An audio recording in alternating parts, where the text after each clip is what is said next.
Recording now, Yeah, I can edit. and you'll just Yeah, I was gonna ask you just edit or it. I could just post this. You making popcorn? This meeting has adjourned. All right, you got my undivided attention now.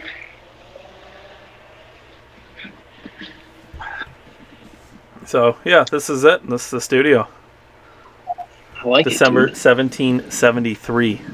Admin 1. First studio session. Admin 1 and Admin 1's first choice aboard December 1773. Yeah, man, hopped on the ship. You know, just hanging under the water till you dragged me up under. I was thinking about it the other day, actually, that like how many years I've been kind of following politics. I remember when, You know, and then like, go ahead. Yeah, I remember when we first. I think when I first met you at the old dealership there, we used to work together.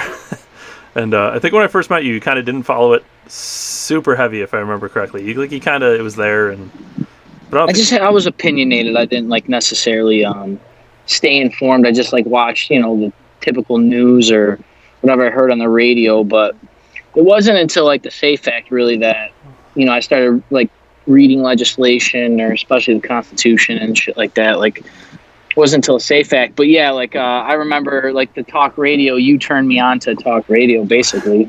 Yeah. So SAFE Act, that's a New York thing. So some of our viewers might not know what SAFE Act is. If you want to. Yeah, the SAFE Act. It was 2012. I'm pretty sure. I don't know if you can fact check while you're on Skype too, but I can fact pretty check. sure SAFE Act. Ooh, that's nice. Dave with the Live fingers. fact checking, which is like CNN. Yeah, it was passed at like, you know, the beginning of January, 2011. I'm sorry, 2012, I believe. And yeah, in this area in particular, it happened right after the Sandy Hook massacre at the school, and Cuomo wanted to pass legislation for even the federal government. His law came out. I'm getting a date of 2013. 2013. Okay, Yeah, so I'm just 2012 they were probably talking about it, but 2013 it was actually passed. Yeah, because Sandy without Hook support. Yeah, I'm assuming, you know, later in the year of 2012. But yeah, okay, so 2013, and they basically signed the bill overnight with the need of necessity. There was all sorts of political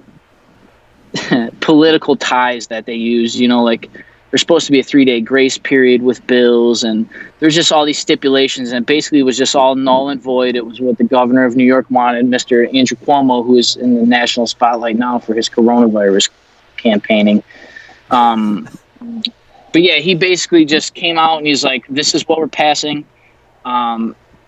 He basically had the same law, more or less, that the federal government implemented that Obama signed into law after that, the assault weapons ban of 2013, whatever that was called. Except he took it a little further, like you could only have 7 rounds in a magazine. The assault weapons ban allowed 10 at the federal level. Cuomo wanted it to be 7. So the 7 is not a magic number. They came about 7 for a very specific reason. Because most magazines hold 7 rounds. So really you were pretty much limited to, I don't know, a revolver or like a single shot. Yeah, you know, like even, and originally, our local representative, Mark Rassani, he was the senator. I don't know if he didn't take over Colin's spot, but he was an elected official here, and he was on the radio. He was actually on WBEN, and a family friend of mine called and wanted to confront him and stuff, and he even admitted that shotguns were on the table for assault weapons. Right. You know, which just pump action, nothing crazy, not Call of Duty guns, you know, just a pump, you know, a 20 gauge pump would have been considered a assault weapon if it had such and such characteristics on it, you know, and it's pretty crazy that they went to, I mean, I understand with government, in order to have laws, they have to have very black and white outlines of what a thing is and what a thing isn't. Yeah. So it makes sense that they would define what type of firearm would be considered an assault weapon. But the people that wrote the law, that passed the law, and pushed for the law have probably never shot a gun in their life. No. And it just showed, like, especially with the 7 thing, the 7-round magazine limit, that actually got reversed. It's 10 rounds in New York State. So Yeah. they basically passed a part of a law, and it was like that for like a year. They tried pushing this, and the whole thing was messy and clunky. But what it did was, especially in my family, my immediate family, family friends of mine that have known me my whole life, they were pissed. They started talking to my father, talking to my brother, and when they basically made me understand that we woke up. If you owned a certain thing, you woke up a criminal. Yeah. Oh yeah. They made you a criminal overnight. That was it, because you just owned something that it was legal yesterday, it was fine yesterday, and today it's not. And isn't it terrifying how quickly you can be turned into a criminal? Yeah, don't wear a mask. Indiana, I just saw Indiana. They want to have you charge you and possibly prosecute you if you don't have a mask on. Jail time, possible jail time for masks. We're letting sex offenders out of prison, but as long as you have a mask on, you can, do your thing. But yeah, it was really the SAFE Act that gravitated me, and then, I was impassioned once I started like really listening to some of our founders, like Franklin and Jefferson, and not so much George Washington. I didn't hold a lot of stake for George Washington until I like really I still don't understand it. I'm not a history major, but when you look back and you're just like, how hard a revolution is to pull off, what kind of man it would take to lead a nation, a new nation, one that was stolen, is stolen right from underneath their rulers. They just were like, no, this is ours now. Yeah. And they had to dissolve those chains, and then they had to build their own bridges, and like just the thought of like the character of a man and what you would have to do and the resolve and all that stuff. And you hear stories about George Washington, it's like half myth and half truth. Sure. It's just like the wooden teeth he's thing. a unicorn. Yeah. The wooden teeth. It's totally wrong. Yeah. In case people don't know, George Washington did not have wooden teeth. I don't know where the story came from. It's untrue. He didn't chop down a cherry tree when he was 6 years old or whatever the story is. But he was weird. He was like a walking myth. Yeah, I read stuff that he would like land outside, like a mile outside of, let's say he was going to Boston to parade.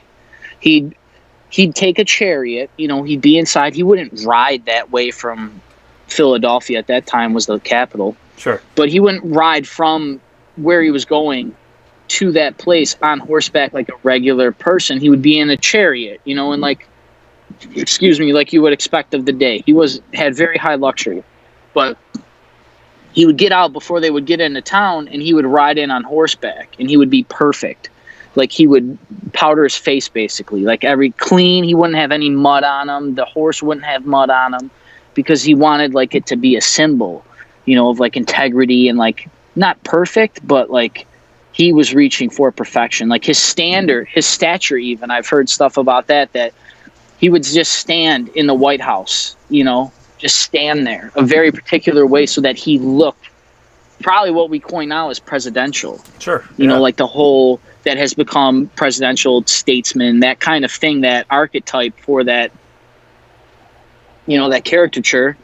That's what he set that in motion. But yeah, it was really the, gun control is what motivated me to start following politics. And then it kind of took over. Like I was never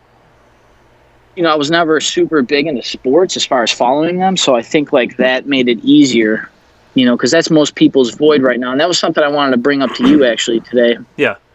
Was now that sports are turning back on, it's kind of it wasn't funny to me. I've told you plenty of times in private that I think more people need to pay attention.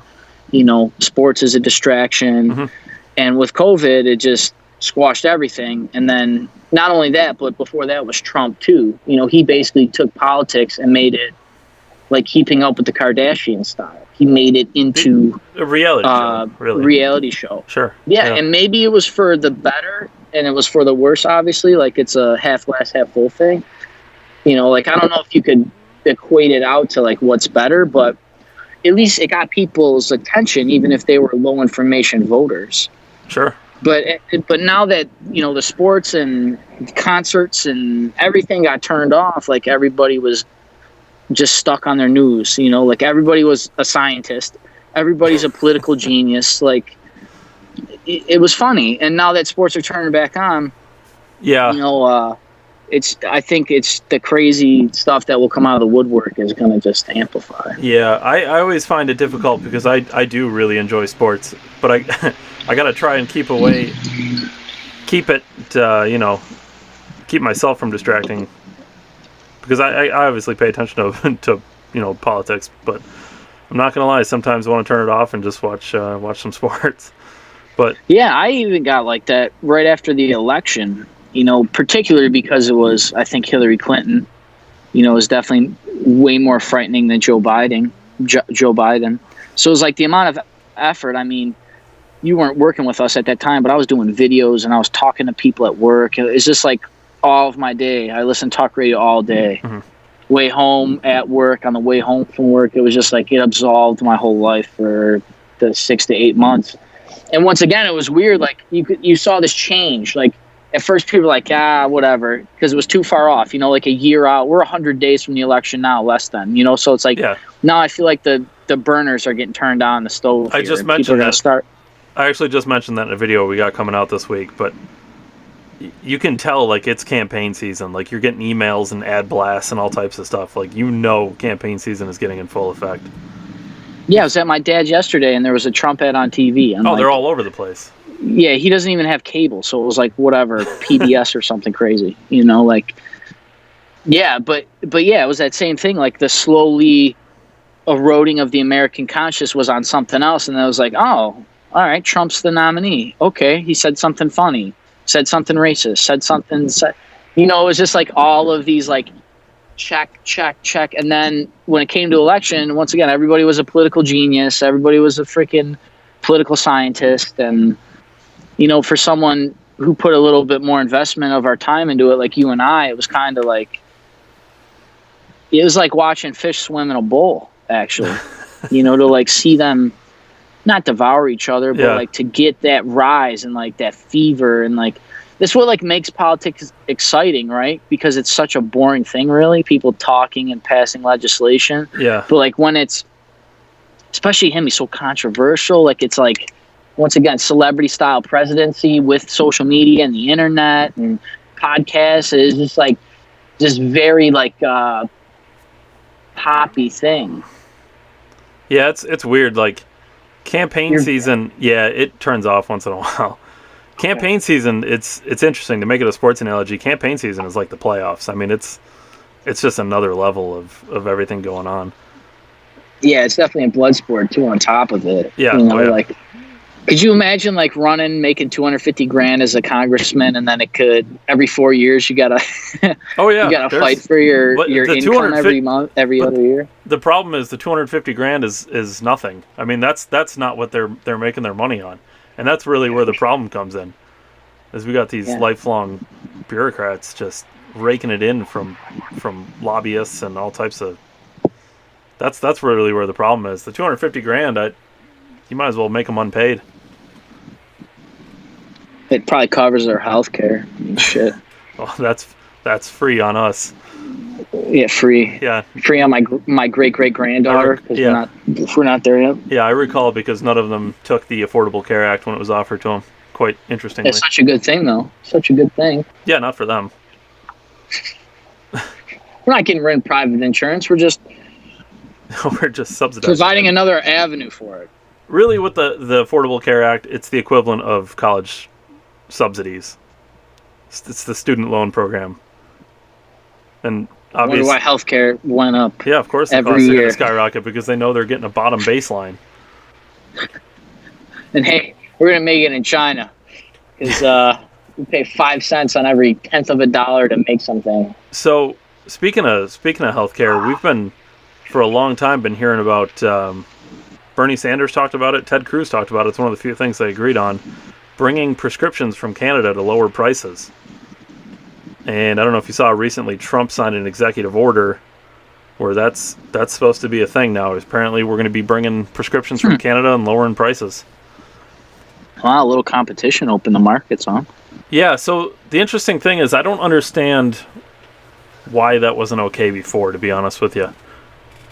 I mean, Do you think it was with their proprietary rights in the FDA or something? it would have because to. Yeah, it would have to be something government related. I don't know why. I mean, an insurance company wouldn't want to pay higher prices on the same product. What's a patent run for though? 10 years, the average patent.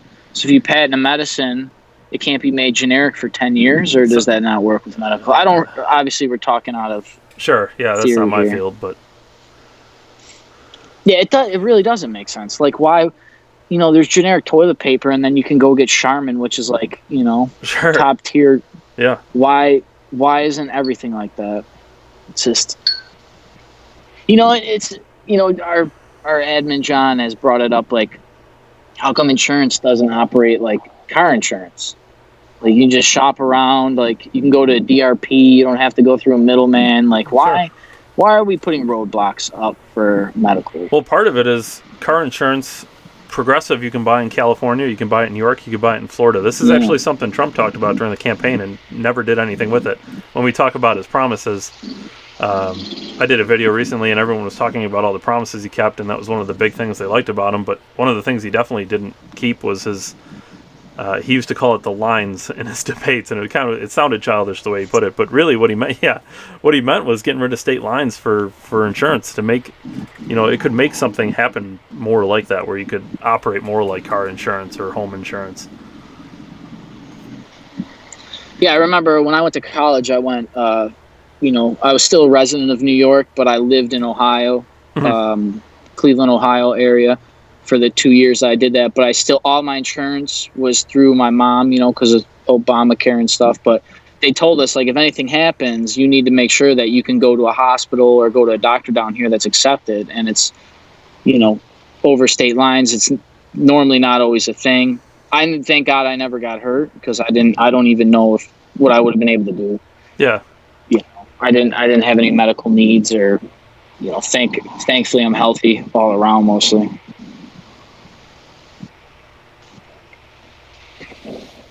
But yeah, I bringing up Trump's promises, like, I hope this China thing, like, he actually, it always seemed like he's kind of sacking up, gonna do something. He talks tough. He's a Twitter bully and everything, but, like, he's got to do something with China, man. Like, something has to happen with China. Yeah. And it's crazy how, it's weird now that sports now are echoing the media. Now, I don't mean that they're taking the media and running with it. I mean, like, sports have become like their own media. Just kind of like how Hollywood over the last few years has become their own style of media too. It's like they're influencers. We live in a day of people that are influencers and followers on all these platforms. So it's like they've like hijacked that model. And it's like there's the sports environment, which right now is with all the Kaepernick stuff that has influenced the culture and back and forth. Basketball, that's always been an influence on culture, in particular minority cultures. And like, the stuff with Hong Kong too, there was that kind of, there's the Hollywood that moves the overall culture. Most people like celebrities or artists or music and directors, and it's all kind of like it's like they're their own little islands of media. Yeah. Well, and that's like, with politics firing up here, man, I really wonder what this next 100 days of news cycle is going to be like. It's going to be interesting to see. And one of the things I've been wondering about Trump is if he's going to have trouble. And I'll admit, I got it 100% wrong in 2016. I did not think Donald Trump was going to win. But the thing that's different this time around is he's had 4 years of presidency that has been seen now. So do you think there's anything Trump's going to ramp up and try to get a bunch of things done in this next 100 days? Well, that's a good question, because it brings up like the stimulus package. I've been hearing about it obviously since the first one and before the first one, everybody's like, oh, we're getting a second one. It's like, dude, I don't trust the government, bro. Like, I don't care if it's a red check or a blue check. Like, I don't trust them. There's a reason they live so far away from me. Like, I'm not relying on this. And then I'm hearing it, and I was kind of talking with the lady about it. I was like, trying to figure out if I got another stimulus, what I would do with it. And then I was like, I don't even like thinking about it this way because it seems like I'm trying to hit the lottery. Yeah. And it's like I almost wonder if this is a political score for Republicans if they can get it together. Even though the Democrats have always been like, yeah, we'll just give people money. But like $1 trillion is $1 trillion, man. So the interesting thing about the stimulus checks is it's a no-lose for Republicans because Republicans are going to vote. They're not going to vote for Joe Biden regardless. And they really don't have anything to lose from having another stimulus check because the people that would care about this expenditure of a stimulus are the Republican base, but they're not going to go vote for Biden over it. So really, it's if you're Donald Trump, I mean, you're praying this thing goes through now. Yeah, within the 100 days, he's going to be able to stand up. Like, yeah, we got stimulus pay. Because it's, if you were to sharp contrast to the Obama administration, when the economy fell out with the Great Recession, they just gave the banks the money. Oh, yeah. Nobody got anything. Now, granted, Trump did, I don't know exactly, I think you referenced it to the chat more than I, what happened, but he did give plenty to big business, got they made out way better than we did. Yeah, they're fine. We got peanuts, but it was still, it's almost like we got more. I hate to compare them once again, but it's like we got peanuts this time. At least we got peanuts. Well, we got the shells. Yeah, right. The corporations got the peanuts, and we paid for the peanuts at least anyway. It seemed like it was like the illusion. It was like the illusion of it. That like, oh, he looked out for us. He helped out the little guy. That's exactly because truthfully, I mean, yeah, people needed it. Like I'm not, I've talked about it in personal. It's just like I'm not for just printing money out and firing up the printing press. 55 cents of every dollar that is spent in the federal level is new money printed by the Federal Reserve. It's not even circulated money anymore. 55 cents. So like inflation is going to happen here. I'm not an economist, but I mean. You bail out the banks, you bail out all these businesses. Why don't you give people money? Like, you're kidding me right now. Like, you gave the banks how many billions in 2008 and 2009, 2012, whenever all them packages came through, and you gave us $1,200? That's not even a mortgage for some people. Yeah. And the government willingly closed their economies. I was for the quarantines at first, even. You out of anybody was like, no, we shouldn't. We're doing it. I remember your video you had that you talked about how it's like we're doing it willingly. Sure. We're willfully shooting ourselves. And I think it all looks like hindsight at this point, obviously. But yeah, like you should give people money. Like you really should give people money here. Like I don't even care if it's called socialist or whatever, like university based, whatever you gotta do to get people money right now, fucking give them the money. Yeah. Like this is not gonna be good, man. People, like the average person lives paycheck to paycheck already. Yeah, the problem is it was handled completely wrong from the beginning, and really what they should have done is if a state wanted to close down, then the state is going to have to be responsible for its citizens. And the problem is the state closed down and put strain on the federal government. And then Donald Trump said, well, I'm going to have to do something about it, when really he should have told the state, you shut it down, you figure it out. Yeah, it's funny, too, that they have the duplicity right now, right? They're calling him a fascist because he's sending cops into Portland and all these other areas. He just signed that other bill, too, to get cops in Chicago and other cities, right? They're calling him a fascist for that. Like, oh, it should be a local issue. But when it comes to coronavirus, like they're absolving the state governments of that.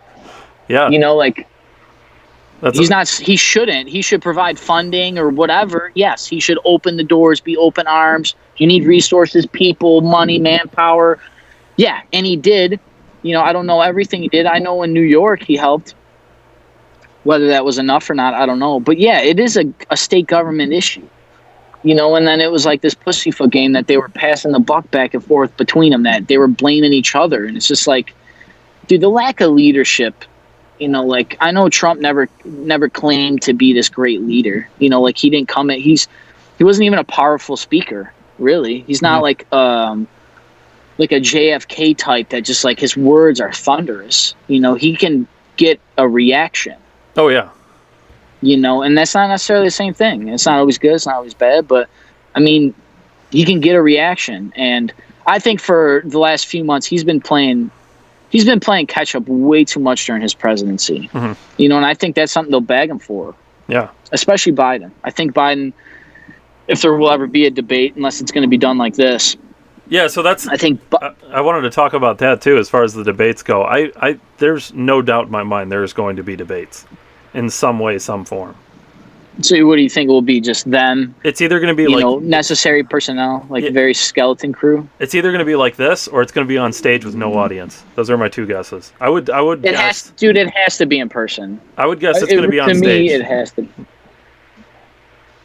I mean, how easy is it to mute this? They cut mics on people all the time. Like, well, that would be would be the advantage of doing it this style. Somebody goes on past their 30 seconds, 1 minute, whatever it is. You just mute their mic and talk to you later.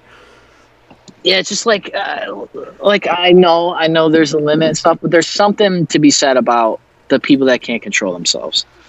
Yeah. You know, like he would be in jail. You know, like all those one-liners of Trump when he was digging at Hillary. Well, that's that's a huge part of what got him elected. His debate performances were good. Yeah, man, he can not gravitate. I think he does that with his rhetoric, but like he's an emotion-driven public swayer. Like he can hit a needle. It's not necessarily the best or the best point or the most powerful point, or he's not articulate. He's funny. He's kind of, odd. It's just like the perfect storm to just draw people's attention for whatever reason. I think that's what the key is, though. He stayed away from policy entirely.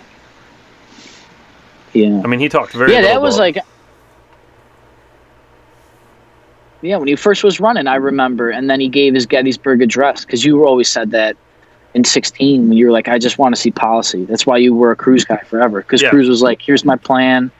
He's had the same plan for whatever. Cruz has always been like that. Just like, here's what I want to do. Here's the plan. Mm-hmm. And then he gets attacked for the plan. He doesn't get attacked because he's racist or misogynist or xenophobic. Like, that's what's weird is like we were waiting so long for that, and it was damn near he was the only one in the party running. He was the head of the RNC at that point, and then he finally released his policy at his Gettysburg Address, and it had good stuff in there, the lobbyists and other things, and that was his pledge to the American people. Like, I don't know. When I think back on the Trump presidency, just in these 3 years plus, is just the taxes.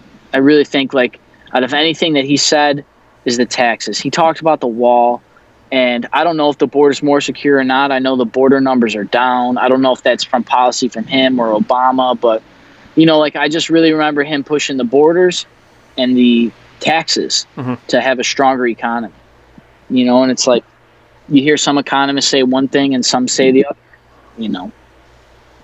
But I just really hope he delivers with China, man. Like I've been, I follow a lot of third-party YouTubers. There's a guy, his name's Tim Pool. He's a really good podcaster. Yeah, I know Tim Pool. And he's like a centrist, and like even he's like the last few months has just seemed like leaning Trump hard as far as like defending him, not necessarily, that's his guy or whatever. He's just, and that's something I even say to this day. I'm not a Trump supporter. I'm a Trump defender. Because I can obviously see that there's some kind of bias, but he is an idiot. When he's an idiot, he's an idiot. Like, you can't defend this. Yeah. Like, defending it is doing nothing. And it's just that whole thing. It's like now Trump has become the distraction from politics. Before it was sports, and now it's Trump. Yeah. It's a personality is now the distraction, not something else. He definitely makes it tough on you sometimes to be a defender.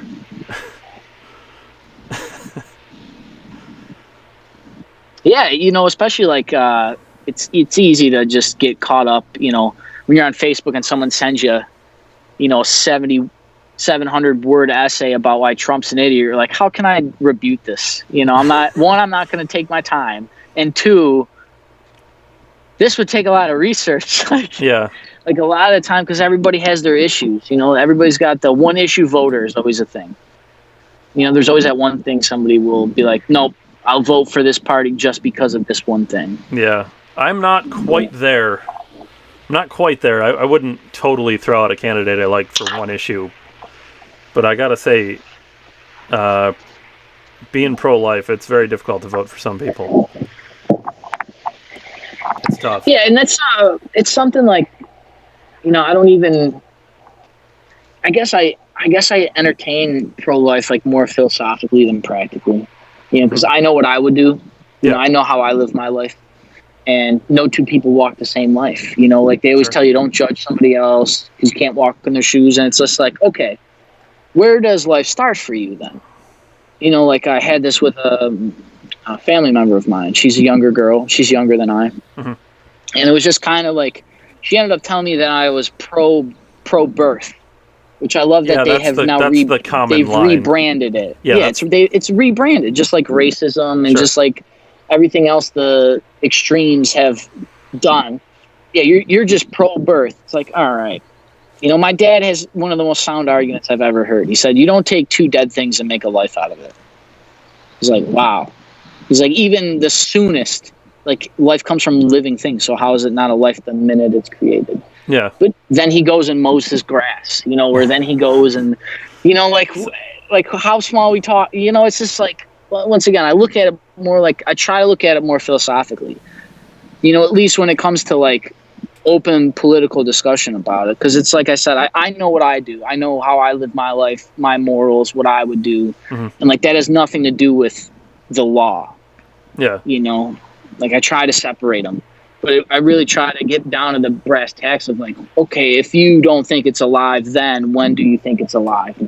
You know, and then when you start going through it and you prove whatever, like a heartbeat is at this point and a kid can live outside this point, and some of them laws go beyond some of those points. It's just like, where are we taking this? Well, here's the thing. There's no middle ground at all to be had. Now, the way I see it, not a single person alive today is alive without being a fetus, without being a cell. You know what I mean? I mean, there's not a single person alive today who was not a fetus. So it's hard for me to sit there and say, well, you're only alive when you have a heartbeat. But okay, let's concede that. How about the people talking about right up until birth, and even after in some instances? It's fair game. I just, it's wild. It's crazy to me that I mean, there's no middle ground to be had there. When people and that was something my family member got to, that she was like, I was like, so when it's first breath? She's like, yes, it's first breath is when it counts as first breath. It's like, we're on two different planets here. Yeah. Like obviously we can't have this discussion. Right. There's nothing for us to talk about at this point. Yeah. And I'll concede. I mean, there's things I'll concede too. You know, I mean, personally, I don't want to concede these things, but let's go down the road of, you know, mother's life is in jeopardy, rape, you know, whatever the case may be, all these things that they say, you know, throw those out. They're minor. I mean, the percentage of times that's the cause for the abortion or the reason, it's minor. It's less than 10%, and it's probably way less than 10%. So throw those out. You can have them. Let's concede. Heartbeat, fine. Yeah, let's do heartbeat. Let's concede. We're still not even having the same conversation. It's not even. Again, there's no middle ground. Yeah, and it seems like that ideology has just. I don't want to say it's corrupted, because once again, like you could say the same thing about. You know, it's funny to me that they always link pro-life people to religion. You know, it's like it's not. You don't need to be religious to be thankful to be alive. Well. You know, I think the stars every day, man. Yeah. You know, like especially I'm a father, you know, like that's one of the greatest joys in the world. A girl I worked with was like, I don't ever want to have kids, you know, and she's a younger girl. She's not even 20 years old. Yeah, she was born in 2001, bro. I'm like, whoa. Yeah. 9/11 days, dude. And I looked at her, I was like, being a parent is the greatest thing on earth. Don't let anybody tell you any different. It is the single greatest thing on earth. And it is the hardest thing. And I do it bad and I do it awesome. You know, like I'm human enough for that, you know, but I just feel like once again, you always say the stuff you say before you don't have kids, and then you have kids, and you have those conversations with yourself, like what you thought it was and what it is, and like, yeah, you don't. It's a never go back experience, and we shouldn't just like put a rubber stamp on it that it's just this thing. It's everything. It's literally everything that's ever been ever. Mm-hmm. But yeah, it's weird that like that we've lost the middle ground, and it just seems like ideology is more important than philosophy, even. Yeah.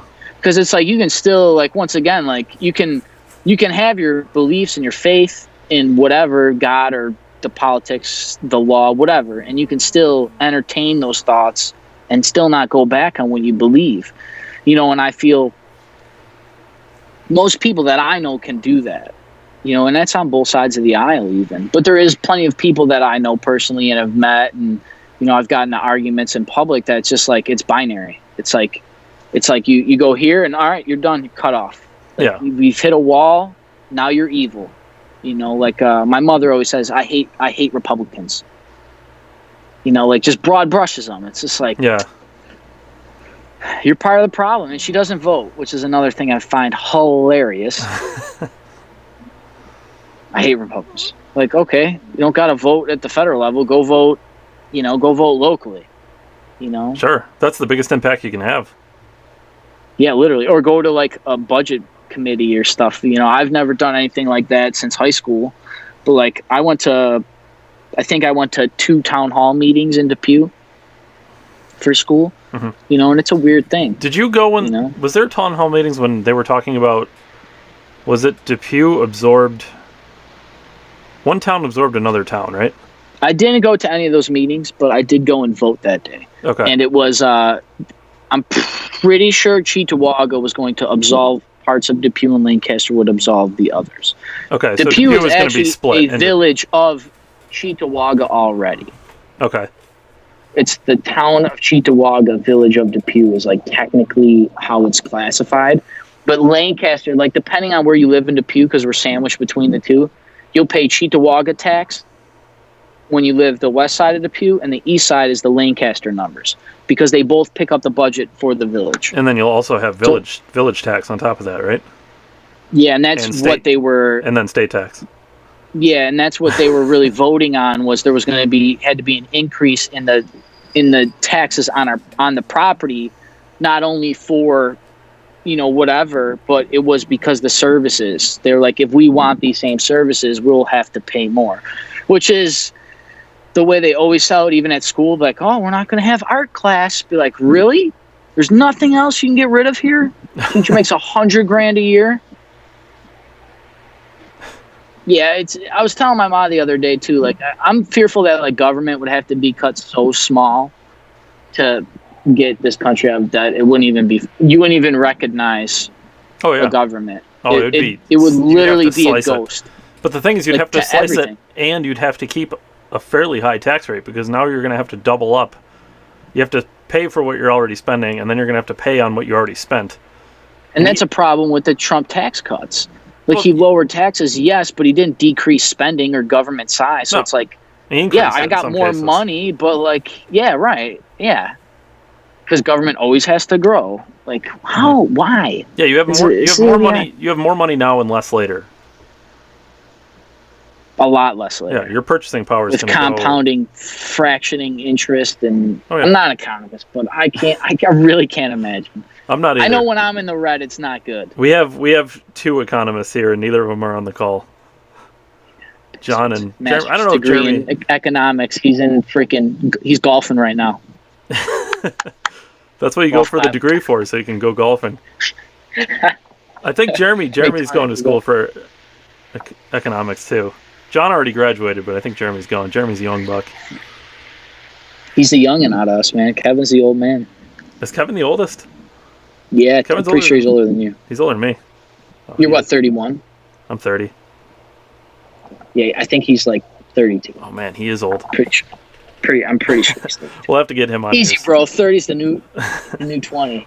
Just 20 times 10. Well, it's funny. We went out to eat. We went out to eat the other day, and we went out to breakfast, and me and Eve got we got chocolate milk, and the rest of the table had coffee. Like I'm 30, but I'm the child of any group. Oh, kid, bro. Good protein, dog. Good protein, chocolate milk.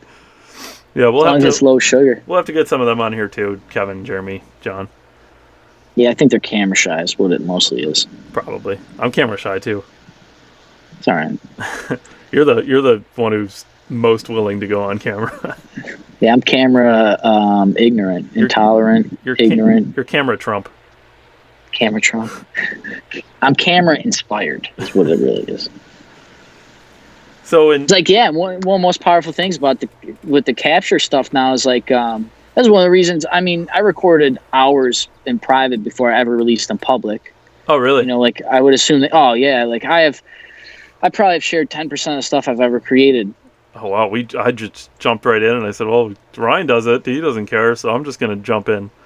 Yeah, you fooled me. It's not necessarily that, you know, like I was self-conscious or something, but it's like it's just kind of a thing of like before I ever did it and put myself out there, I experimented. I figured out like what my thing was, or you know, but it was really like back to my main point was just about like, you know, it's cool that we can capture our ideas and then look back on them at a later date.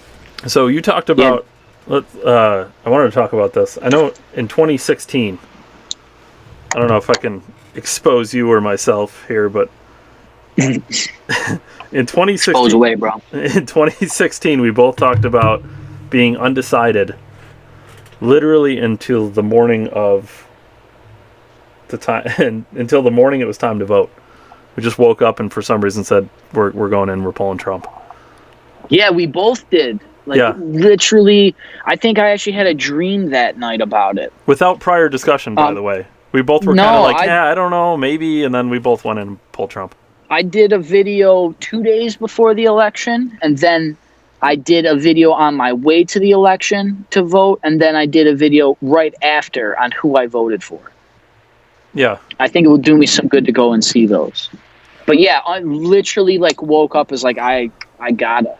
Yeah. Like I had to. I went on my lunch break at work. You know, the half hour I got that day, I went on my lunch break and voted. It was weird. It was just a weird.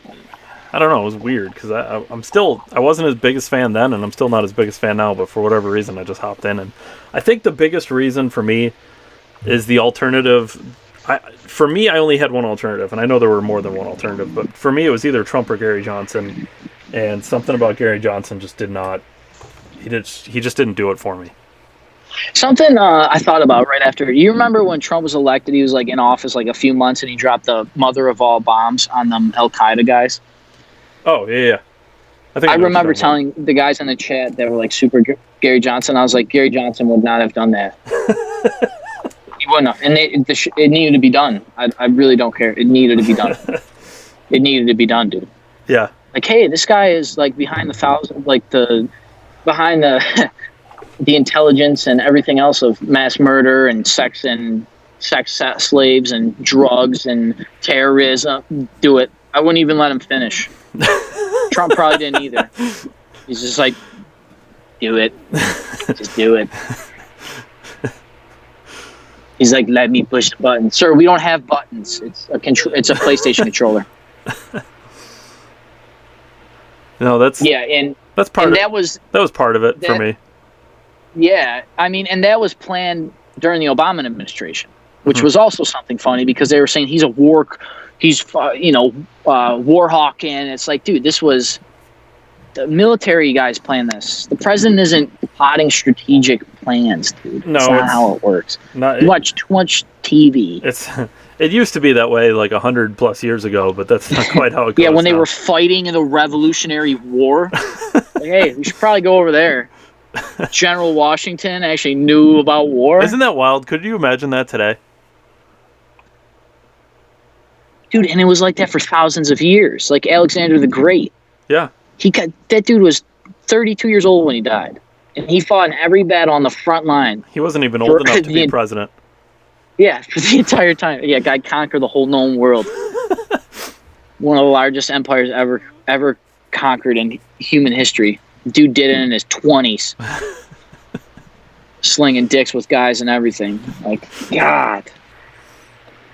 You know, it's crazy when John tells a story about his ancestors, because John's family came over here on the Mayflower. Yeah, they're originals. He was literally founded. His family founded this country, literally. Yeah, he's related to the president too, right? Yeah, second president, John Quincy Adams, is like his whatever. Yeah, you know, John was named after him. Fifth great grandfather or something crazy. Direct descendant. His family helped make the Republican Party here in Buffalo, which I think was done under one of the Adams as well. Yeah. Yeah. It's just like you hear that, it's just like, what? Like, this doesn't even seem real. It's so cool. That's funny because John. He should pay the slave tax. He's one of them. Yeah, it should come right out of his pocket. He should. Wealthy pricks. The funny thing is, I don't even think John belongs to the Republican Party.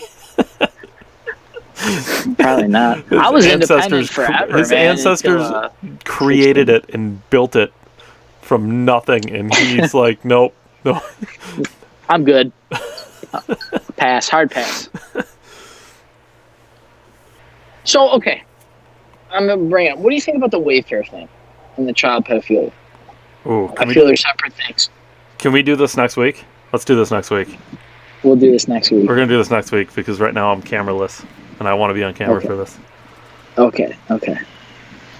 There has to be something. Can I talk about the UFO things? The UFO then? Oh, God. Or you want Can we do a conspiracy show next week? We'll do a conspiracy show next week. Conspiracies? We'll do UFOs, we'll do Wayfair. Ultimate conspiracy right now. They're releasing aliens as a deep state operation. All right, man.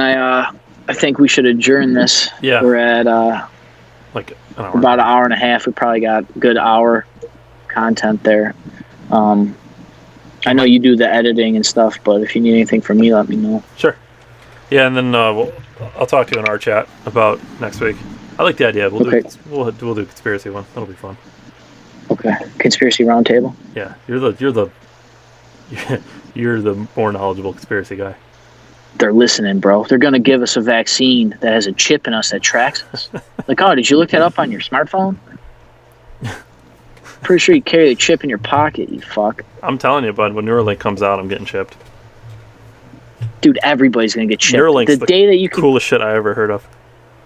The day you can get your chassis filled with adamantium like Wolverine, we're gonna have X-Men. All right, yeah, man.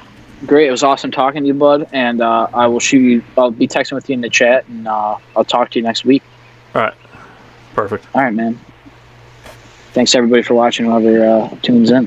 All right, brother. All right. Thank you. Thank you, man.